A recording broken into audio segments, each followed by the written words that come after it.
오늘 우리에게 주시는 하나님의 말씀 시편 16편입니다. 시편 16편 1절로 11절 말씀입니다. 하나님이여 나를 보호하소서.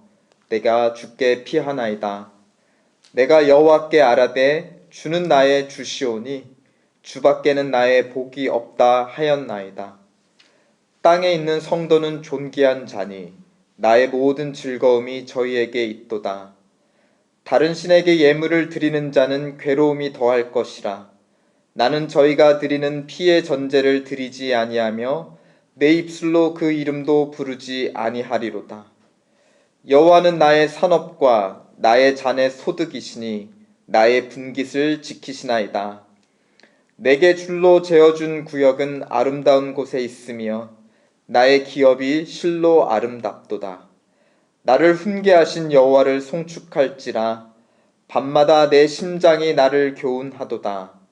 내가 여호와를 항상 내 앞에 모시며 그가 내 우편에 계심으로 내가 요동치 아니하리로다. 이러므로 내 마음이 기쁘고 내 영광도 즐거워하며 내 육체도 안전히 거하리니 이는 내 영혼을 음부에 버리지 아니하시며 주의 거룩한 자로 썩지 않게 하실 것임이니이다. 주께서 생명의 길로 내게 보이시리니 주의 앞에는 기쁨이 충만하고 주의 우편에는 영원한 즐거움이 있나이다. 아멘. 지난 토요 새벽 때 우리는 시편 127편을 살펴보았습니다. 그리고 우리 몸으로 생산하는 3대 생산품에 대해서 알아보았죠. 무엇이었죠? 집과 양식과 자녀였습니다. 그래서 거주지를 마련하고 양식을 모으고 또 거기서 자녀들을 잘 키우면 훌륭한 인생이다 하는 것들을 살펴보았습니다. 근데 이 세 가지를 연결해주는 연결고리가 있다면 그것은 바로 땅입니다. 땅. 네, 랜드. 왜냐하면 거주지도 결국은 땅이죠. 그렇죠? 땅 위에 집을 세웁니다. 또 양식도 어디에서 나오죠? 바로 먹을 양식도 땅에서 나옵니다. 또 자식은 어떤가요? 사람도 땅에서 지음을 받아서 또 땅으로 돌아갑니다. 그래서 이 고대인들에게 있어서 땅은 바로 생명과 복의 원천이었죠. 오늘 시편에서 하나님은 5절 6절을 보면 그 땅을 주시기도 하고 또 지키시는 분이다라고 고백하고 있습니다. 즉 하나님이야말로 우리의 생명과 복의 근원이라고 고백하고 있는 것입니다. 그래서 오늘 다윗은 1절에서 하나님께 보호를 요청하고 있는데요. 보호라는 것은 어떤 자기를 위협하는, 생명을 위협하는 어떤 힘으로부터 보호를 해달라는 것이지 않습니까? 그러니까 보호해달라는 것은 그에게 어떤 위협이 가해지고 있는 위험에 둘러싸인 상황이라는 것입니다. 그 위험은 무엇일까? 오늘 시편을 보면 어떤 상황인지, 어떤 위험에 처해 있는지 구체적으로 밝히고 있지는 않아요. 그러나 우리가 마지막에 10절을 볼 때 이는 내 영혼을 음부에 버리지 아니하시리로다 라는 그 신앙 고백에 비추어 보면 음부야말로 그가 여기로부터 나를 보호해 주십시오 라고 지금 하나님께 요청하는 바로 그 위험의 근원인 것을 알 수가 있습니다. 음부, 이 구약 사람들의 세계관에서 음부는 다름이 아닌 이 땅 아래 지하 세계예요. 그러니까 땅이 그리고 땅 위가 생명과 복의 원천이라면 반대로 그 땅 속은 바로 땅 위에 있는 모든 좋은 것들로부터 우리를 단절시키는 그런 원천인 것입니다. 심지어 이 구약 사람들은 사람이 죽어서 음부의 세계로 내려가면 하나님으로부터도 완전히 단절된다라고 믿었습니다. 그래서 이 땅에서 오래오래 장수하면서 사는 것이야말로 하나님께서 주시는 최고의 복으로 여겼던 것이죠.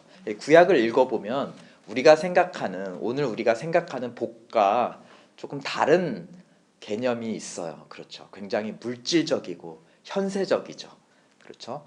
뭐 장수의 복, 그리고 자녀의 복, 그리고 재산의 복, 이런 땅 위에서 누리는 복에 굉장히 많이 집중을 하는데, 그 이면에는 바로 죽음이야말로 그 땅에서 받는 모든 축복으로부터 끊어지는 완전한 단절이다라고 하는 세계관이 있습니다. 그러니까 그런 거에 비추어서 내 영혼을 음부에, 지하 세계에 내버려 두지 마십시오라는 것은 지극히 단순하게는 나를 죽게 내버려 두지 마시옵소서, 그러니까 나를 죽이려 드는 모든 위험들로부터 나를 보호하여 주시옵소서라고 간구하고 있는 것이 바로 시편 16편입니다. 우리가 다윗의 일생을 잘 알지만 참 영웅적인 삶을 살았지만 그 이면에는 많은 위험을 겪어야 했었죠. 그가 어릴 때 목자로 일할 때는 그 양들을 먹으려고 하는 짐승들로부터 그는 위험을 받았습니다. 또 기름 부음 받은 이후에는 바로 왕이 된 것이 아니라 오랜 기간 동안 사울로부터 시기를 받아서 위험을 받았죠. 그리고 왕이 된 이후에도 평안히 산 것이 아니었습니다. 수많은 전쟁을 치러야 했고 심지어 자기 아들과 부하로부터도 배신을 당했습니다. 이런 모든 위험들이야말로 그를 땅 아래로, 그쵸, 땅 아래속으로 끌어들이는 그런 힘들이었어요. 우리 뭐 과학을 전공하신 분도 있지만 이 중력의 법칙, 이 지구가 우리를 끌어들이지 않습니까? 그래서 우리가 땅에 서 있기도 하는 것인데요. 결국 우리의 모든 인생의 노력들은 쉽게 말하면 중력과의 싸움이 아닐까 싶습니다. 우리가 이제 몸이 약해지거나 또 어떤 폭력을 받거나 또 자동차 사고를 난다거나 이러면 결국 우리가 쓰러지고, 그리고 어떻게 되죠? 땅에 묻히는 것, 지하 세계로 묻혀버리는 것. 우리는 그렇게 되지 않으려고 부단히 우리의 생명을 지키려고 노력을 합니다. 어떻게 보면 땅 속에 들어가지 않으려고, 그렇죠? 땅이 우리를 진공청소기와 같이 이렇게 막 자꾸 빨아들이는데 우리는 거기에 빨려들어지 않기 위해서 아주 힘을 내고 버티고 일어서려고 하는 거죠. 그러다 나중에 우리가 어느 순간이나 상황을 맞이해서 버틸 힘이 없어진다. 그럼 어떻게 되는 거죠? 땅속으로 끌려 들어가는 것입니다. 그러니까 다윗은 나를 그렇게 끌려 들어가지 않도록 하나님 나를 도와주시옵소서라고 지금 간구하고 있는 것이에요. 어떻게 지금 땅이 나를 끌어들이는데 하나님은 하늘에 계신 하나님이시니까 하나님께서 하늘에서 나를 끌어주셔야지. 그렇죠? 하나님이 위에서 끌어들이시는 힘이 더 커야 밑으로 끌려 들어가지 않는 것입니다. 그러니까 하늘의 하나님께 붙어 있으려고 다윗은 평생 노력하였습니다. 그런 이제 노력의 흔적들이 오늘 시편에 흥미롭게 또 자세하게 묘사가 되어 있어요. 먼저 7절에 보면 나를 훈계하신 여호와를 송축하며 밤마다 내 심장이 나를 교훈한다. 이 밤마다, 매일마다, 혹은 어려운 상황마다, 어두운 상황마다, 그쵸? 그럴 때마다 어떻게 하였다는 거죠?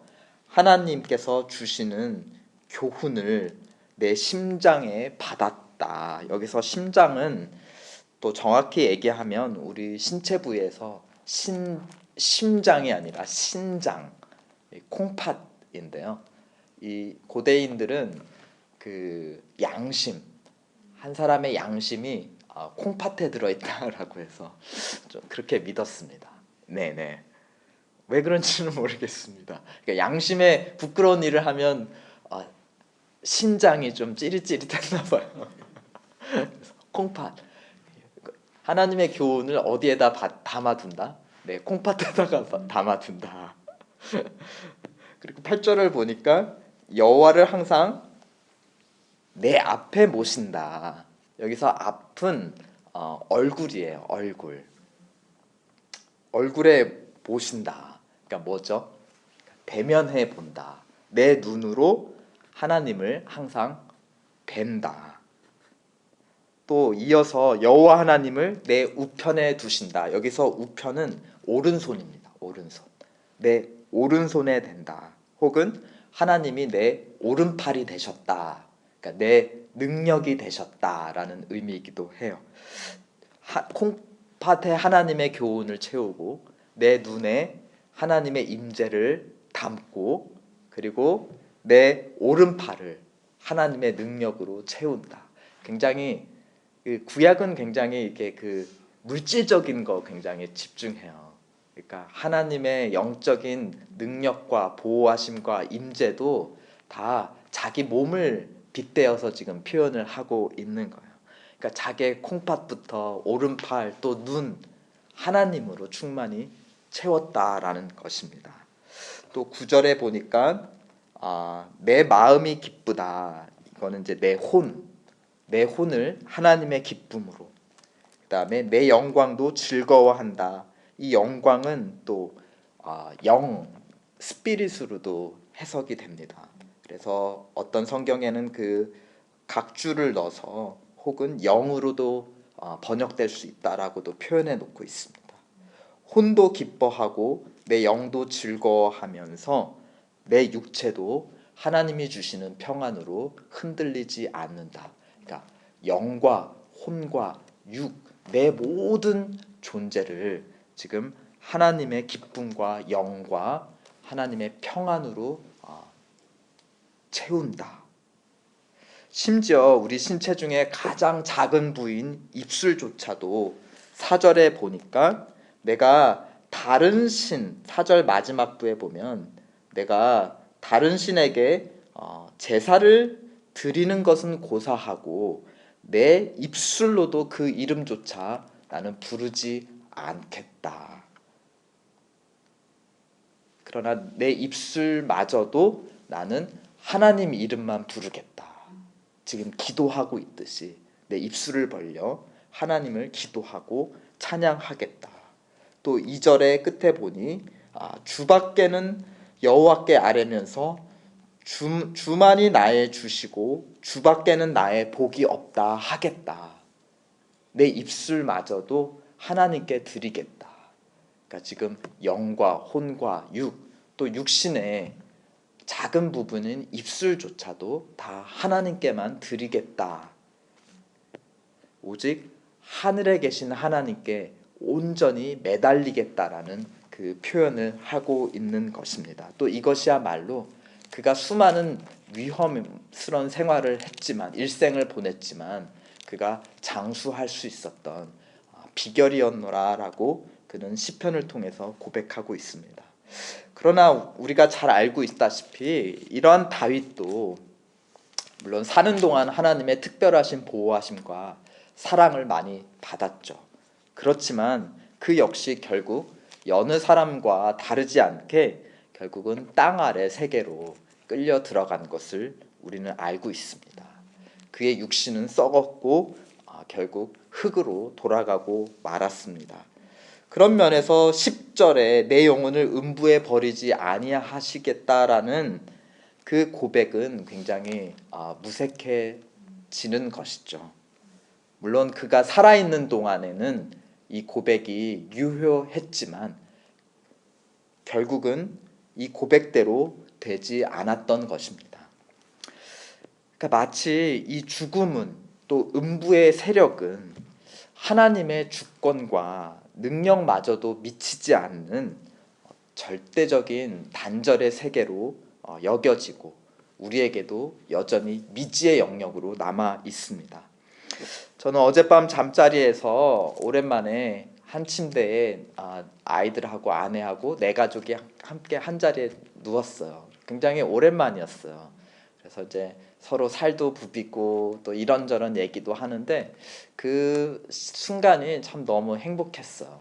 그래서 저도 모르게 이 순간이 이대로 멈췄으면 좋겠다. 이대로 영원했으면 좋겠다. 이런 생각이 절로 들었습니다. 그런데 멈췄으면 좋겠다, 영원했으면 좋겠다라는 것은 바램이죠. 이럴 수 없다는 것을 이미 알고 있습니다.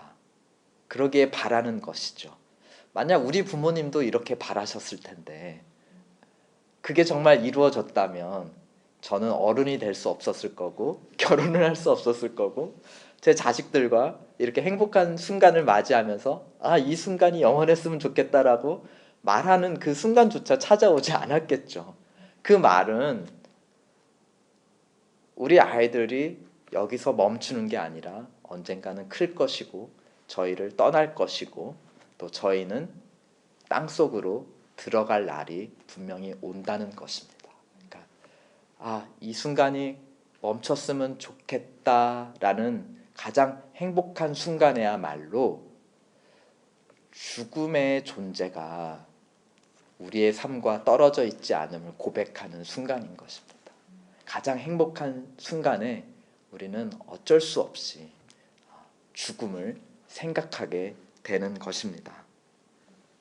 사랑하는 사람들을 두고 떠난다는 것, 그리고 그 너머 무엇이 나를 기다리고 있는지 전혀 알 수 없고 누구도 알려주지 않는 그런 곳으로 나 홀로 떠난다는 그 절대적인 단절감, 우리는 그것을 심히 두려워하고 무서워하는 것입니다.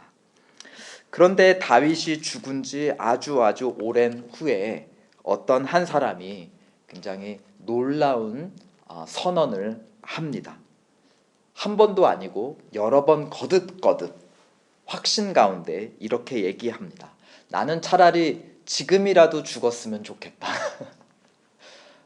근데 이 사람이 이렇게 삶이 비관적이어서 차라리 죽는 게 낫겠다라고 고백하는 것이 아니에요. 그는 죽음에 대한 소망을 가지고 얘기하는데 그 이유가 지금 죽어서 주님과 함께 할 수 있는 것이 훨씬 복되기 때문이다. 빨리 죽기를 바라는 이런 사람들, 더 이상 죽음이 이 사람에겐 더 이상 미지의 영역, 단절의 영역, 하나님과의 단절이 아니라 오히려 주님이라는 분과 함께 할 수 있는 축복의 통로로 바뀌었다라는 것이에요. 바울이 말한 주님은 누구였느냐? 바로 오늘 시편에서 나를 음부에 버리지 말아달라고 간구한 다윗의 자손이었으며 그는 정말 죽은 자 가운데서 썩지 않고 부활하신 첫 번째 열매 되신 분, 바로 우리의 주 예수 그리스도이십니다. 그가 부활하신 의미, 부활의 첫 열매, 그래서 부활의 두 번째, 세 번째, 네 번째 그 이에 따라올 수많은 부활의 부활을 향해서 그 의미를 이렇게 히브리서는 밝히고 있습니다. 또 죽기를 무서워함으로 한평생 매어 종노릇하는 모든 자들을 놓아주려 하심이니 이는 확실히 천사들을 붙들어 주려 하심이 아니요 오직 아브라함의 자손을 붙들어 주려 하심이라. 예수 그리스도를 통해 드러난 하나님의 계시는 그동안 인간에게 절대 미지의 영역으로 남겨졌던 죽음에 대해서도 우리에게 알려주십니다. 예수 그리스도를 통해 드러난 하나님의 주권은 그렇게 마지막 원수인 죽음까지도 하나님이 사로잡으셨고 죽음에 사로잡혀 있던 아브라함의 자손들, 믿음의 성도들을 거기서 풀어내셨으며 지금 자기 아래, 자기의 임재 아래 붙들어 주시고 계십니다. 그러므로 우리가 마침내 기력이 다해서 이제 더 이상 버티지 못하고 땅 속에 들어갈 그 순간이 올 것입니다. 그 순간에 우리는 예수 그리스도를 믿는 믿음으로 부활에 대한 소망을 가지고 다윗이 고백했던 이 고백을 하나님께 올려드릴 수 있을 것입니다. 10절, 11절 함께 읽으시겠습니다. 시작. 이는 내 영혼을 음부에 버리지 아니하시며 주의 거룩한 자로 썩지 않게 하실 것임이니이다. 주께서 생명의 길로 내게 보이시리니 주의 앞에는 기쁨이 충만하고 주의 우편에는 영원한 즐거움이 있나이다. 아멘. 우리 이 시간 함께 기도하겠습니다. 우리가 죽음을 무서워하지 않을 수 있는 것은 이미 우리가 그리스도 안에서 죽었기 때문입니다. 우리는 죽음의 세계와 단절되었고 생명의 세계, 하나님의 주권 아래 붙들린 바 되었습니다. 그러므로 우리는 한평생 죽음의 두려움에 매어 종노릇할 자들이 아니라 하나님을 두려워할 자로 부름을 받았습니다. 그러므로 우리 하나님을 두려워함으로 오늘 다윗처럼 우리의 모든 것으로 하나님께 의지하고 하나님께 붙들려 있으며 우리의 모든 것으로 하나님을 증거하는 삶을 살게 도와주시옵소서. 정말 죽음이 싫고 두렵고 무서운 것보다 더 크게 하나님을 기뻐하는 부활의 능력으로 우리의 삶을 덮어주시옵소서. 우리의 성도들을 덮어주시옵소서. 또 우리의 교회를 덮어주시옵소서. 이 시간 우리 함께 기도하시겠습니다.